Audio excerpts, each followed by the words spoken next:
Bien, muchachos. Alumnos, buenos días y bienvenidos a esta nuestra primera clase de literatura del tercer bimestre. El tema que para hoy tenemos es el neoclasicismo francés. Mi nombre es Lenin Vargas y Rodríguez y sean todos bienvenidos. Alumnos, el objetivo de este tema es que ustedes, entrañables alumnos, tengan un panorama de las concepciones racionalistas del siglo XVIII y de cómo éstas se vinculan con la tendencia estética, artística del neoclasicismo. Y desde luego que conozcan las características artísticas del neoclasicismo y sus principales representantes y sus obras más destacadas, cómo no. El neoclasicismo francés. Entiendan, alumnos, que el neoclasicismo es una tendencia artística que se ve reflejada en todas las manifestaciones humanas de la época, principalmente en la pintura, en la arquitectura y en la literatura. Precisamente allí vemos un cuadro, una pintura neoclasicista. Desde luego que el personaje de esa pintura es Napoleón Bonaparte. Claro, es menester señalar que el neoclasicismo francés se ambienta o se vincula con la época de esplendor del imperio napoleónico, del imperio de Napoleón Bonaparte. El neoclasicismo francés es un movimiento cultural y artístico surgido en Francia exactamente en el siglo XVIII. Algunos críticos llaman a este periodo también como clasicismo francés. ¿Cuál es la principal característica del neoclasicismo? Que revaloró las culturas clásicas, griega y romana. ¿Cómo así surge el neoclasicismo? Aparece el neoclasicismo, desde luego, va a surgir después de la crisis estética y de la decadencia del barroco, el cual ya lo conocemos, y de las constantes observaciones, viajes de exploración científica de los, bueno, valga la redundancia, de los científicos, antropólogos y arqueólogos franceses en su afán de develar el misterio de las culturas grecolatinas. Aparecen muchos hallazgos, tanto en Grecia como en Roma, y todos estos van a ser ampliamente difundidos en la Francia del siglo XVIII. Entonces aparece como que una especie de capricho por conocer las culturas grecolatinas y desde luego su literatura. Alumnos, hay una frase que podría ser una especie de adagio para entender el neoclasicismo. Y esta frase lo debemos a José Ortega y Gasset, uno de los grandes filósofos y guías intelectuales de la generación del 27 española. José Ortega y Gasset decía que todo neoclásico debe avergonzarse de sus emociones. Profe, yo no entiendo a qué se refiere, no se preocupen. Esta frase la volvemos a repetir en unos 10 o 15 minutos y ustedes van a ver que van a captar la idea. La repito, según Ortega y Gasset, todo neoclásico debe avergonzarse de sus emociones. Seguimos, mis entrañables alumnos. El contexto en que surge el neoclasicismo. Desde luego que el neoclasicismo se va a erigir sobre la base de una concepción ideológica y filosófica que se puso de moda en la Francia de entonces. Me refiero a la Ilustración. Fue, como ya decía, un movimiento filosófico que defendía la razón, consideraba que la única fuente del conocimiento confiable es la razón. Los ilustrados para esa época editan un libro que es fundacional de la cultura moderna. Me refiero a la enciclopedia. Denis Diderot es el famoso, vamos a decir, creador de la enciclopedia. ¿Pero qué es la enciclopedia? Bueno, se trata de unos volúmenes en los cuales están sistematizados todos los conocimientos hasta entonces develados. En la enciclopedia existen conocimientos de física, de botánica, de biología, de medicina, de historia. Existen conocimientos antropológicos, arqueológicos. Existen conocimientos artísticos, literatura, pintura, incluso la mística, religión, en fin. Y estos ilustrados se nutrían mucho de estos conocimientos. Estos ilustrados se nutrían de todos los conocimientos hasta entonces sistematizados. Y todos estos conocimientos se sustentaban sobre la base de la razón, es decir, del método científico, de aquello que se puede demostrar a través de la contrastación con la realidad. Eso es, ustedes saben, el método científico, ¿no es cierto? Eso es el método científico.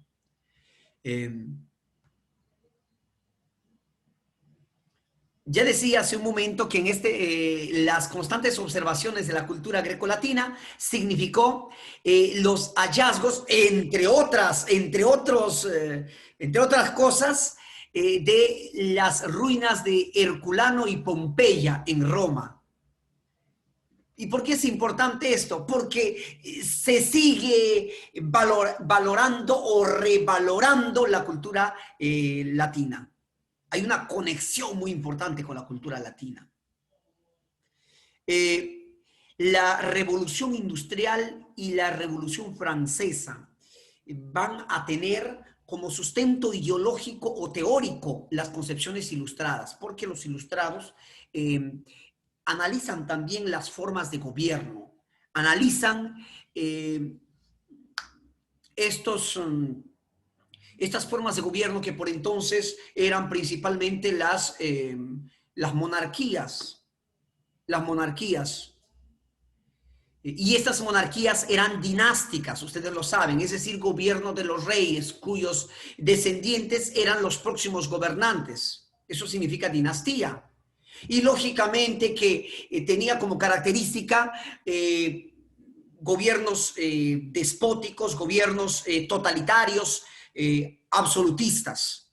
Entonces los ilustrados, en su afán de plantear un proyecto ilustrado, como lo llamaban, es decir, un proyecto de cambiar la realidad circundante.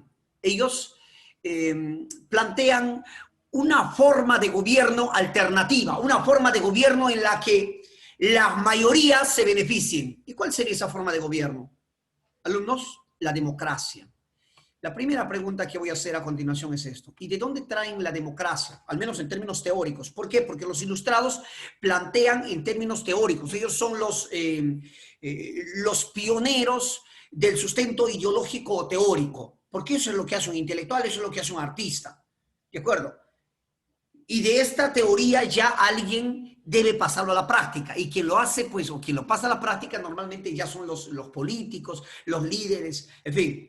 La pregunta es, ¿de dónde traen la democracia? Primera pregunta, ¿alguien me puede contestar? Si es que hay una revaloración de las culturas griegas y latinas, ¿de dónde traerán la democracia? En términos teóricos o discursivos me refiero. ¿Alguien me puede decir? Bueno, preguntaré pues. ¿Dónde se instauró? Ah, al chat. Alguien me está escribiendo al chat. Muy bien. Excelente, Brian Ramón Gómez. Te voy a apuntar, alumno. Brian Ramón Gómez, ¿no? Correcto, alumnito. Dice el alumno, la democracia la traen desde Grecia, y eso es correcto. Recuerden ustedes que la democracia se instauró en el siglo, allá por el siglo V, VI, antes de Cristo, en Grecia. Es el aporte discursivo, ideológico y teórico de Clístenes. Muy bien. Angie Borda me dice, La Grecia antigua, francés en la Grecia antigua. Bueno, claro, está bien. Angie Borda también tiene una idea, al menos. Me dice de la Grecia antigua. Es cierto. La democracia sería un aporte de la cultura griega, ¿no? Un aporte. Lógicamente, el aporte no nos lo trajo ellos activamente, sino pasivamente. Ahí está la democracia, está en su teoría, está en su literatura, está en sus escritos. Y fueron los teóricos franceses quienes rescataron este aporte. A eso me refiero. Muy bien, alumnos, muy bien. La primera pregunta la superaron de forma felicitable.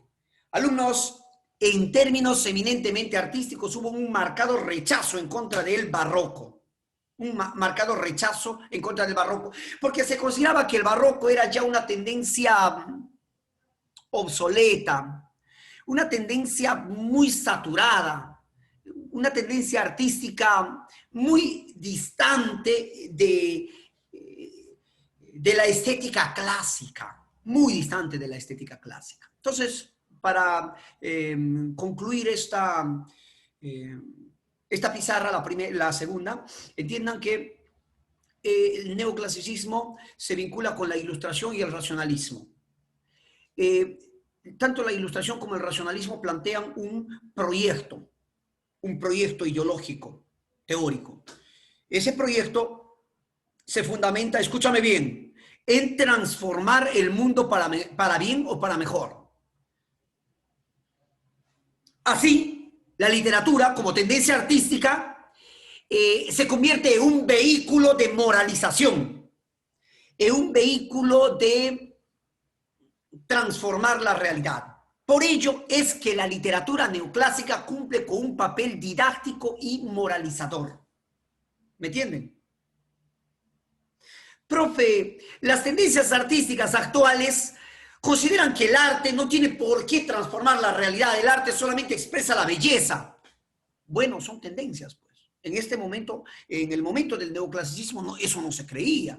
Se consideraba que el arte es una forma de cambiar la realidad.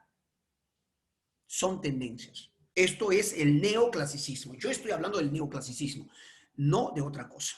Bien, alumnos, vamos a seguir. Características del neoclasicismo. Dice carácter didáctico y moralizador, lo que ya decía. La literatura, el arte necesariamente debe servir con afán didáctico, pedagógico. ¿Qué significa esto, profesor? Tiene que enseñar, pues. Tiene que enseñar a través de la inserción de paradigmas, de sujetos de vidas ejemplares, de vidas que se deberían de seguir. Pero también puede ser enseñar de la forma contraria, es decir, mostrando sujetos miserables, con defectos, con vicios, los cuales no se debe seguir. Tal es el caso de la obra de Molière, por ejemplo, El Avaro. ¿Cuál es la idea de Avaro? ¿Cuál es la idea pedagógica de Molière cuando escribe El Avaro? Bueno, la idea pedagógica es que entiendan que la avaricia es un vicio el cual debe ser desterrado de nuestras vidas. ¿Por qué? Porque nos degrada. Eso es lo que dice. Carácter didáctico y moralizador. Moralizador que quiere enseñar a las personas formas de conducta, formas de comportamiento. Eso sería un carácter didáctico y moralizador. Así como Ñacatita, por ejemplo. Ñacatita es una típica obra neoclásica, pero eso es en el Perú. Pero claro, el Perú también tuvo su época neoclásica. ¿Cuál es el objetivo de Ñacatita?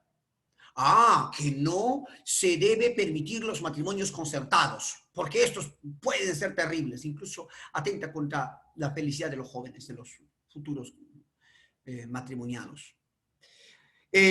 Inspiración en el arte de la antigüedad grecolatina. Se tomó muchas características del arte grecolatino, específicamente las unidades aristotélicas. Recuerden ustedes que Aristóteles fue el primer teórico de la literatura griega, ¿no es cierto? Entre otras tantas innovaciones, él sugiere o va a instaurar en todo caso las conocidas como unidades aristotélicas o clásicas. ¿En qué consiste? Cuando se refiere pues a la dramaturgia o a las obras dramáticas o a las obras puestas en escena. Dice que una buena obra dramática necesariamente debe cumplir con las 3 unidades. La primera unidad, la unidad de espacio. Que una buena obra dramática debe desarrollarse en un solo escenario. ¿Qué dice la unidad de tiempo? Que es la segunda. Dice que una buena obra dramática debe desarrollarse en máximo un día, para no confundir a los espectadores. Y la última unidad, que es la unidad de acción, dice que una buena obra dramática debe tener un solo tema central en torno al cual giren los demás. Alumnitos, seguimos. Otra de las características del neoclasicismo es el equilibrio y proporcionalidad. Es un arte equilibrada, proporcional, simétrica, es decir, un arte racional. No se puede desbordar en ciertas cosas, debe cumplir lo que Aristóteles llamaba con... Aristóteles en Grecia lo denominaba este término como el decorum. ¿En qué consiste escucha bien, decorum? El decorum, así lo llamaba Aristóteles. Ahora, bueno, le podemos decir, traducir también como decoro. El decoro es el equilibrio, pues, entre las manifestaciones con los estatus, puede ser con los estatus sociales, socioeconómicos, básicamente. Bueno, estoy hablando solamente de un ejemplo para que ustedes me entiendan. Por ejemplo, Aristóteles decía que una princesa no puede hablar como campesina, no se puede vestir como campesina, porque entonces no hay decoro, no hay equilibrio entre sus manifestaciones y su personalidad. ¿Me entienden más o menos? Una campesina no puede vestirse como princesa y hablar como princesa porque no hay decoro. Bueno, eso que decía Aristóteles, ¿ya? Lo que decía Aristóteles. Alumnos, culto a la razón. La razón es la base del conocimiento y del proyecto ilustrado y neoclásico. Universalidad. Los conocimientos tienden a ser universales. El arte tiende a universalizarse. En el lenguaje de hoy diríamos que tiende a globalizarse. Algo así. El género favorito viene a ser el género dramático, exactamente la comedia. Un detalle muy, muy especial. En el neoclasicismo, escúchame bien, en el neoclasicismo no existía literatura. ¿Pero por qué no existía literatura? Porque se le considera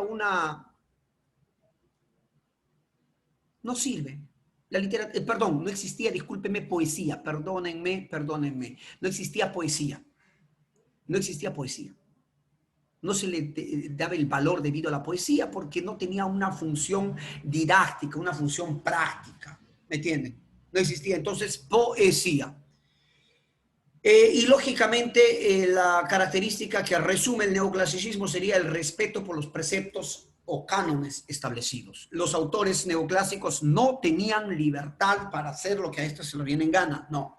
Estos tenían que cumplir estrictamente con los preceptos, con los cánones, con las reglas, con los mandamientos establecidos por los canónicos del neoclasicismo. Hasta acá, alumnitos, por favor. ¿Cómo vamos? ¿Me están entendiendo? Voy a hacer una pregunta. Ya tenemos la primera participación es de Ramón Gómez. Vamos a ver la segunda participación. Esta es primero, pueden participar de forma voluntaria. Al final, en el segundo bloque, ya voy a evaluar a los que no han participado. Bien, esta es la pregunta. Lo pueden contestar a través del chat o a través del micro, no hay ningún problema. La pregunta es la siguiente. ¿Cuál es el género literario que no se cultivó durante el neoclasicismo? Repito, el género literario o la especie, si quieren ustedes, que no se cultivó durante el neoclasicismo. Camila Contreras, excelente, la poesía. Camila Contreras, ya estás. Abigail también. Abigail Olivera. Bien, Mary Jane, está bien. Eric Cubas, correcto. Van a contestarlo todos muy rápido. Me parece que han coincidido. Correcto, es la poesía. Es la poesía. Otra pregunta. ¿Cuáles son las culturas revaloradas por los neoclásicos?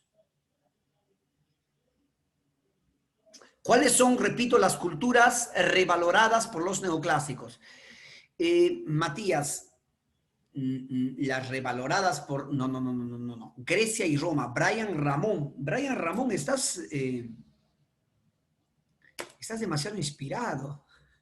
Bien, bien. Bien, muchachos. Alumnos, correcto. Correcto. Es Grecia y Roma, muy bien. El barroco más bien es la cultura, vamos a decir, degradada, ¿no? La cultura a la cual de alguna forma se desprecia, la cultura a la cual se le critica. Bien, muchachos, vamos a seguir. Representantes del neoclasicismo. Tenemos a Pierre Corneille. Pierre Corneille. Conocido también como el padre de la tragedia francesa. En su obra El Cid, exalta la voluntad humana contra los sentimientos. Jean Racine escribió Andrómaca, donde se representa el poder de las pasiones sobre el alma. Tenemos acá a René Descartes, el gran filósofo, como uno también de los teóricos fundacionales del proyecto neoclásico. Fontanil, en fin. Alumnos, este es nuestro objetivo. Molière, conocido como Jean-Baptiste Poquelin, perdón, su verdadero nombre fue Jean-Baptiste Poquelin, Molière solamente fue un apelativo. Era conocido como el príncipe de la comedia francesa, creó arquetipos. Estos arquetipos, escúcheme bien, estos arquetipos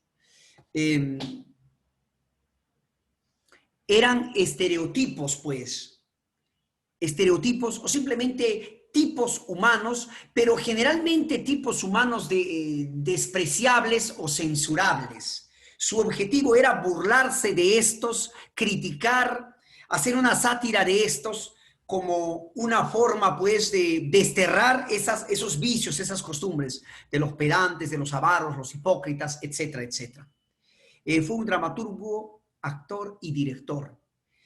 Criticó los vicios de su tiempo. Alumnos, entre sus obras vamos a tener, tengo que terminar esto, entre sus obras vamos a tener, alumnitos, Las preciosas ridículas, El avaro, El tartufo, que es la crítica a la hipocresía. Don Juan, lógicamente, a los mujeriegos, ¿no? De ahí viene el término Don Juan o Don Juanesco.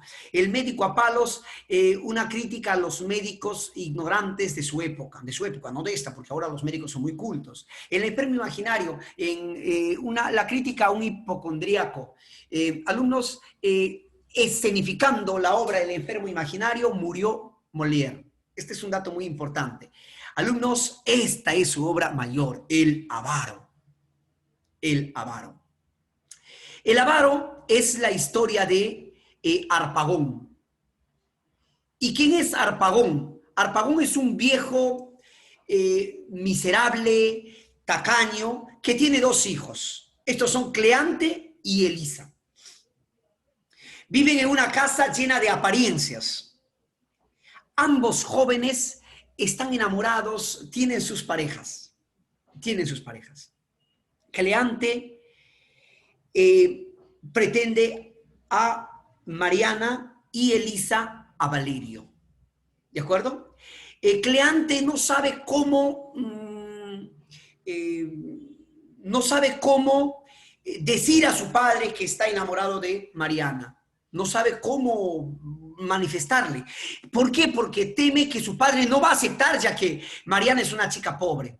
Finalmente decide comentarle, pero poco antes de que éste le comente, resulta que Harpagón también está enamorado de Mariana. Uy, se armó el problema. Bueno, Cleante, exactamente, el criado de Cleante, Flecha, desaparece un cofre lleno de tesoros. Un cofre lleno de tesoros y de dinero de Harpagón. ¿Cuál era el objetivo de Cleante? El objetivo era, pues, darle un susto a Harpagón para que de alguna forma se olvide del amor de Mariana y se concentre en su pérdida. Y bueno, Harpagón inculpa de la pérdida a Valerio.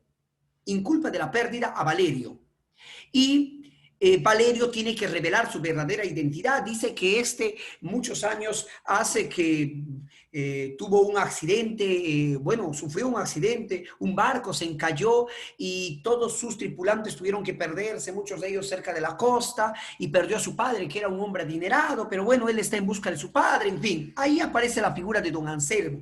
Don Anselmo era un rico hombre con quien Harpagón quería casar a Elisa. Don Anselmo reconoce a sus hijos, a Mariana y a Valerio, y se acepta la boda de los jóvenes, es decir, de Cleante con Mariana y de Elisa con Valerio, con una sola condición, con la condición de que Harpagón no gaste ni un centavo en dichas bodas. Alumnos, hemos terminado, ¿de acuerdo? Hemos terminado la primera parte.